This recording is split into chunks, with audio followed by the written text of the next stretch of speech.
What are the limitations of current anti-corruption strategies? Have you ever wondered why some anti-corruption efforts seem to struggle despite good intentions? Let's take a closer look at the limitations of current anti-corruption strategies. One major issue is the political context. Corruption is deeply rooted in power dynamics, and those benefiting from corrupt practices often resist reforms. This resistance can undermine any progress made, making it hard to achieve lasting change.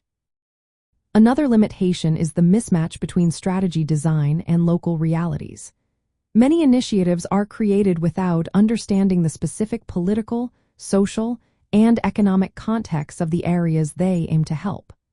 When strategies do not align with how corruption operates locally, they often fail, wasting valuable resources. Current strategies also tend to focus too much on technical solutions. While improving monitoring and compliance is important, these approaches often overlook the political incentives and cultural norms that sustain corruption. Without addressing these root causes, technical fixes alone cannot lead to real change. Weak institutional capacity is another challenge. Anti-corruption agencies often lack the independence, resources, or integrity needed to function effectively. In some cases, corruption even infiltrates these institutions, making it difficult for them to act. Poor coordination among different agencies can create gaps that corrupt actors exploit.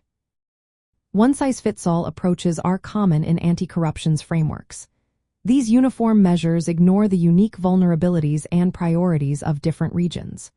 For example, creating an anti-corruption agency without a fair judiciary limits its effectiveness. Tailored strategies that consider local conditions are more successful but are not widely implemented. From a liberal perspective, balancing individual rights with collective action is tricky. Anti-corruption efforts must respect individual freedoms, but corruption often involves situations where personal incentives clash with the public good. Finding policies that address these collective challenges without infringing on individual rights is complex. International pressure and standards also have their limitations.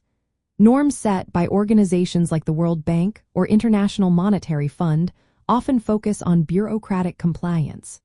While they promote good governance, they may not capture the local power structures that enable corruption. This can lead to perceptions of external pressures as intrusive, reducing local ownership of reforms.